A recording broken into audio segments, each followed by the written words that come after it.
շնորհակալություն, պարոն վարչապետ, հակակոռուպցիոն պայքարի շրջանակներում ենթադրյալ կոռուպցիոն հանցագործությունների եւ ապօրինի ծագում ունեցող գույքի հետ կապված հանրային հնչեղություն ունեցող վարույթներով ներկայումս միլիարդավոր դրամներ անշարժ գույքեր, ընկերությունների բաժնեմասեր եւ այլ ակտիվներ պետության կողմից արգելանքի տակ են կամ բռնագանձվում են։ Գործող հակակոռուպցիոն ռազմավարության միջոցառումների ծրագրով կառավարությունը պարտավորվել է կատարելագործել այդ գույքի կառավարման կառուցակարգերը միջազգային լավագույն փորձի հիման վրա։ Այդպիսի մի փորձի օրինակ բերեմ Իտալիան, որտեղ առանձին համակարգ է գործում ոչ միայն վերջնական բռնագանձված, այլև դեռևս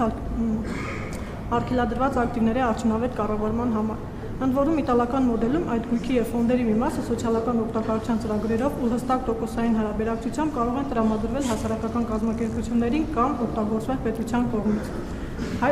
Հարցս հետեւյալն է. Արդյոք ակտիվների կառավարման այս նոր կառուցակարգերն այսօր ընդունված են եւ գործում են եւ որ մարմինը իրականացնում դրանց կառավարումը, իսկ որ մարմինը աուդիտը։ Ինչպես նաեւ ամենակարևորը, արդյոք կառավարությունը դիտարկել է Իտալիայի կամ այլ երկրների համանման փորձառությունը, որպեսզի Հայաստանում նույնպես այդ ակտիվների որոշակի մասը տրամադրվեն ՀԿ-ներին կամ հենց պետության կողմից օգտագործվեն սոցիալական օգտակարության նպատակներով։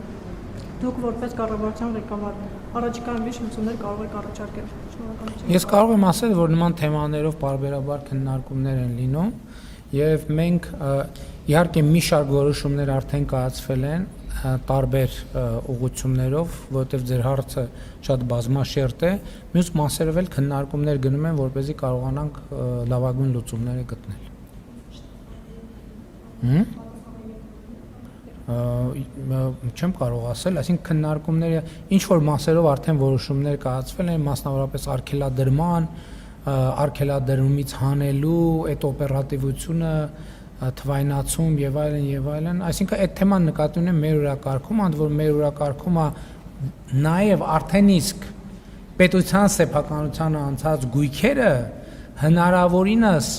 պրո-սոցիալական նախագծերի համար օգտագործելու հարցը եւ ինչ որ հարցերով արդեն մենք ըմբռնում ունենք եւ ինչ որ հարցերով էլ առաջիկայում որոշումներ կկայացնենք։ Ինքը նոր բան է, պարզ բան չի, նկատի ունեմ պետք է 7 չափել, 1 կտրել։